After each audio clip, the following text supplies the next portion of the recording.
Hey everybody, I am on the line right now with former TNA Knockouts champion, former TNA Tag Team champion, and podcast host extraordinaire, Taylor Wilde. How are you doing today? I am great. That was quite the intro. Thank you. There we go. I got it right the second time. How are you doing? I'm good. A little bit of a rainy day, but you know, Yeah, it's crap here too. can't really complain, all things considered. Good.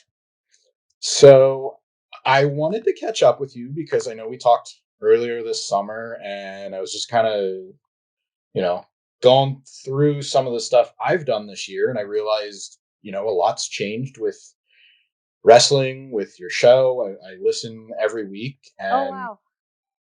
uh, I kind of had this idea of what I thought it was going to be, and it's completely not what I expected. I thought it was going to be like people you worked with, or just the people you have a connection with in the business. But I mean, the guest list each week, I'm very surprised, pleasantly happy. In recent weeks, you had Samoa Joe, Sonny Yeah. Kiss, Killer Kelly. Yeah. Last week you had Allison Kay. Yeah.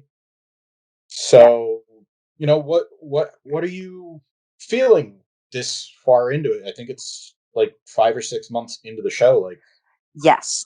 So we are almost wrapped up for season one. I did proper season 26 episodes.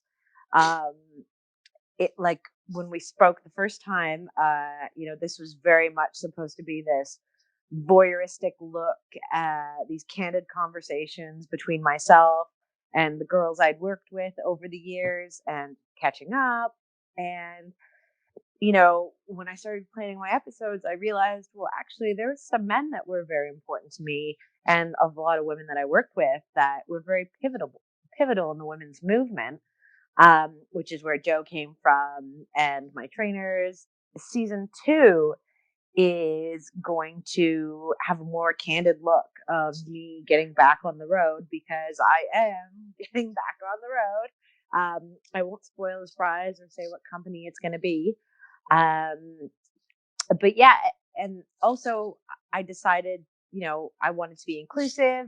There's this amazing movement in the LGBTQ plus world, which is where Sunny came in, as well as there are women that I'm actually huge fans of and I didn't get to meet or work with. And I really wanted to highlight who they were as people, which is where Sienna and Killer Kelly, and a few others that I hadn't had the pleasure of working with. Nevaeh will be on next week.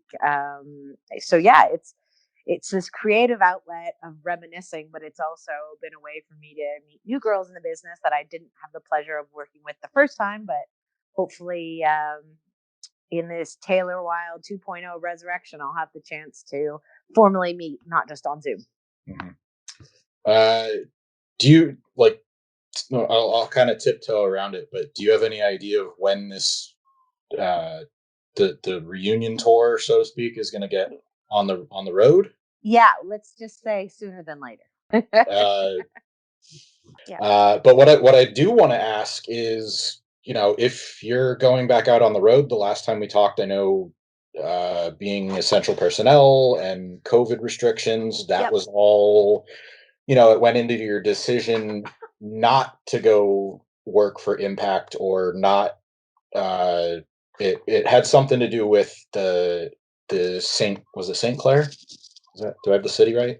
Oh, Toronto. Yeah, Toronto. Yep. Uh, that had a lot to do with why you didn't make that appearance. So, can you Yeah. talk about what has changed since then? How your job as a firefighter is affected? Any kind of update on like travel restrictions as far as that side of Yeah, for concern? sure. So, as a first responder, being in the first wave of the pandemic, we the whole world was on its head. We didn't really know what we were dealing with, and protocols were changing every day for emergency responders as well as the whole world. So at that time, timeline wise, we were still under lockdown. I didn't know how long this was going to go on for. But even though we are in the second wave now, protocols have kind of like stabilized. So I am able to travel to the States as an essential worker with with proper paperwork. Um, and every time I return back to Toronto, I will have to quarantine for 2 weeks, um, and just follow like the provincial law and work around it scheduling wise. But I'm going to make it work because life is short and I'm not getting any younger.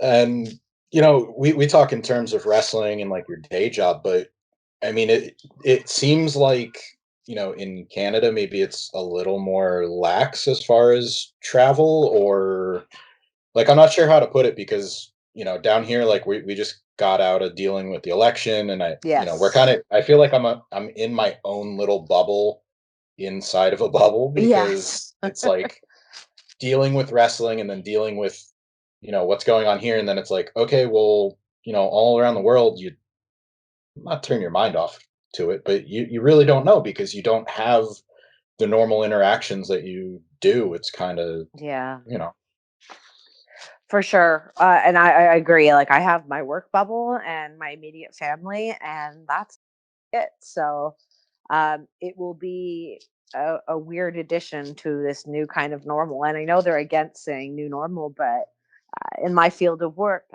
until these vaccines get rolled out, I don't think things are changing, overly fast. Mhm. So yeah, I don't know. It's a really strange time in the world, but I'm just trying to roll with it as best as I can. And sounds like you are as well. Yeah, day by day, week by week, what can you do? Keep the Yeah. kids happy and try to find a creative outlet for anything you have going on, whether it's anxiety, stress, positive, whatever, whatever you want to put out there, channel it into Yeah. some good energy. Uh, you know, Yeah, I and completely agree. there you go. So the other thing I wanted to talk about, the Knockouts Tag Team Championship is back. I don't, Yes. I think it was just rumored a few months ago, and then they finally announced it, and everybody's really positive about it. The tournament's been great to watch so far. Hmm. You were one of the names that came up as a possibility, Hmm. and I mentioned this. We've been doing an Impact show, post show lately, and I said, it's gonna be really hard for you to, probably be in it for that last set of tapings, taking into consideration the travel. Hmm. But ODB is another name that came up. So, are you looking at it as research? Are you watching as a fan? Can you do you separate the two? Like, just sit down, like, hey, I really want to check out this person. Yeah, Uh, I think it's both. Truly, like Killer Kelly isn't someone I've ever met or had the ability to work with because I was retired as she was coming up. Um, and I've been watching her matches for both research and as a fan. And I think for me, because I am a former professional wrestler, or back into it now, I don't even know how to call myself anymore. Um, but yeah, there's definitely that dual interest where I might be researching who's on the up and up, but I also watch as a fan, and that's what connects me to women. Kira Hogan's another one, but even going over to NXT, like the Io Cherie, like she is incredible. There's so much motivation out there, so I think even if I'm watching matches as a fan, it's definitely motivation as well. mm, yeah, and there's so many names that I feel like the pandemic and quarantine like allowed you to find, because you're so used to, at least me, watching in pockets, or you watch like the stuff you cover, or you're already a fan of it, but now you're getting to see like a lot of talent who really just keep themselves out there. They're finding work, and if we're looking at the positive of the whole situation, they're really making a name for themselves that they probably couldn't make a Oh, year ago. I completely agree. This has been a time where you really can't sit on your hands. You've really got to tap into all your creativity. I'll say Ethan Page is one to really follow. He is an all around businessman as well as an incredible performer. He is, I don't know when that man sleeps. But he's got his Twitch, he's got his vlog, he has tons of merch. He, Impact superstar. He's a dad. Like, I'm really impressed with everybody's work ethic. And like you said, it's an interesting time that you can really grow your popularity just online, absent of seeing live events. Danhausen is another one. I've never even not met him. I've never seen him in person, but I'm a huge Danhausen fan because I think his character that he sells online, his social media, is hilarious. Yeah, and I mean those are two really great examples because I've followed Ethan. He worked even maybe before he worked for Evolve, but he's really one of the early guys that really got on social media, promoted everything he was on. Mm, Like, and I talked to him a few years ago, and he was like, you know, who else is going to be promoting my appearances for me? He's like, right. I feel like if you're not doing it, you're selling yourself short. And I mean, look, a few years later, I mean, he's one of the top stars in the company, and it's because he did all the work early on and just kept selling, selling, selling, selling, and it's really Yeah. great to see. And then Danhausen, what can you say? Again, he does all of that like kitschy, weird, like constantly in character, and Yeah. very fun and very evil. So fun and so evil. I even bought a t-shirt. I was like, this is wonderful. This encompasses everything I love, like gothy, kind of quirky death metal that's totally funny, and it's wonderful. Yeah. So I wanted to get back to the tournament itself. You mentioned Kira Hogan. She's in the tournament with Tasha Mhm. Steeles. Anybody else impress you so far as tag team wrestling perspective? Well, I'm excited to see, and I've already seen Havoc and Nevea, excuse me, I had a brain Mm, fart for a moment.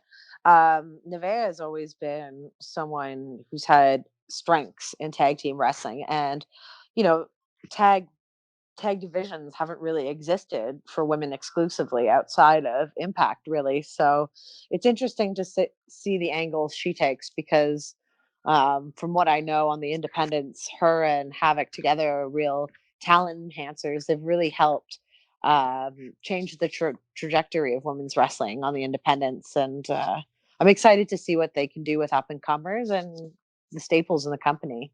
I think I love seeing what's old is new and new is old because it's very reminiscent of when I was last there. And, the knockouts had a very important role on the show. And it feels like we're getting closer and closer to where we were before the Hogan invasion. yeah.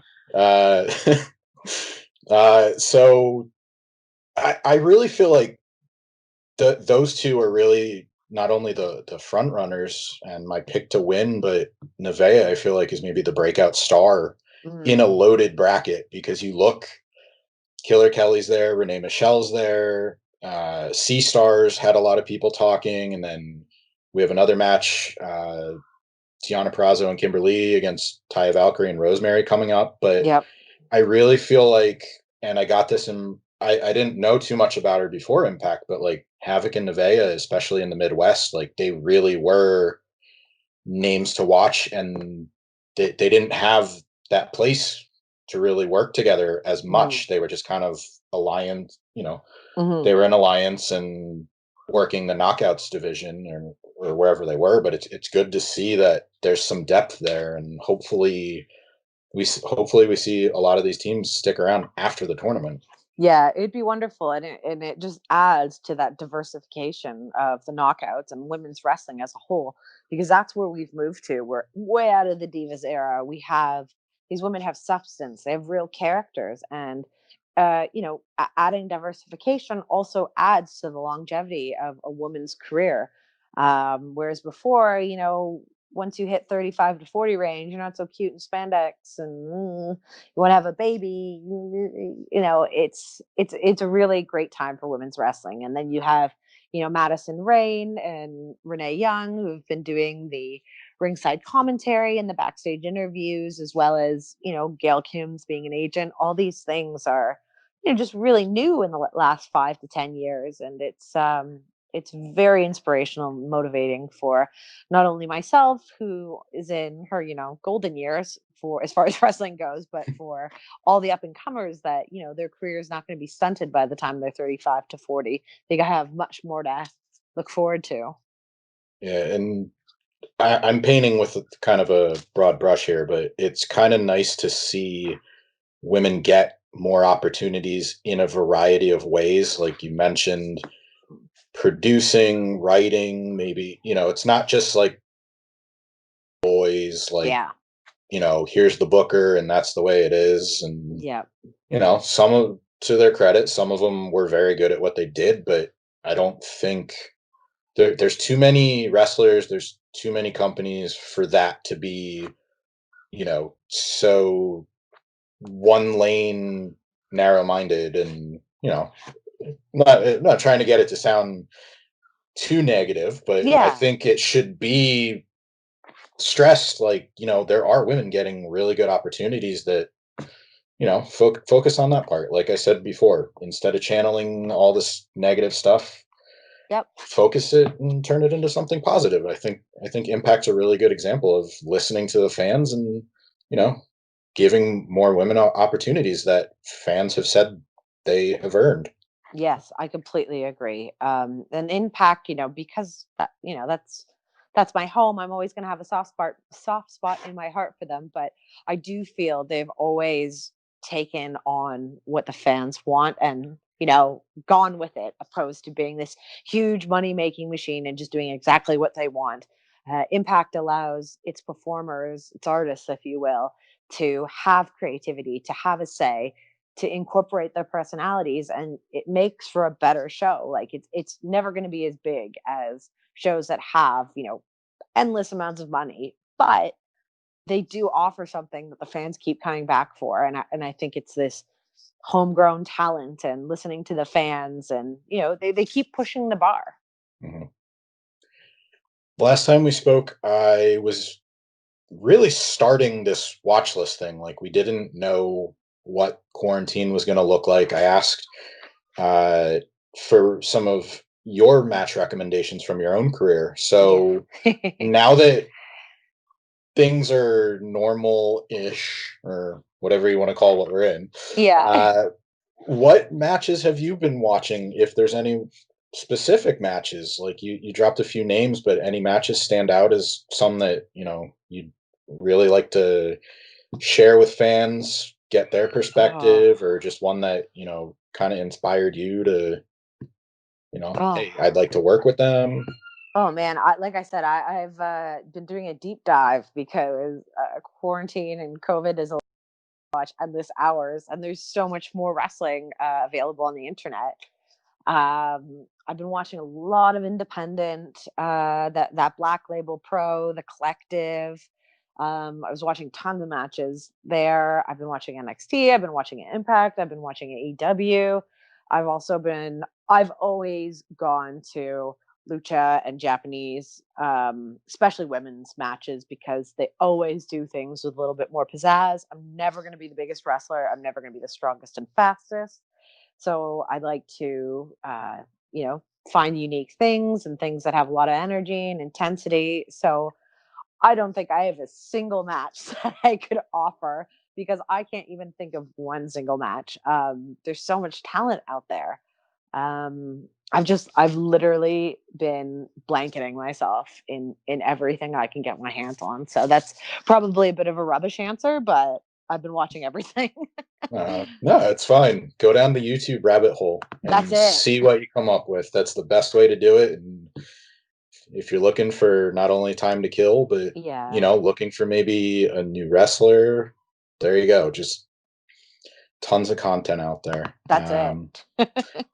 So, uh, anything you can do to maybe preview season 2 of Wild On a little bit more? When you're gonna, have the season premiere? Any guests you want to plug, Yeah. or just where fans can listen to it? I Yeah. know it's on Anchor. It kind of all goes through there. Yeah, so Anchor is you just Google Wilde on or anchor.com FM/Wilde on.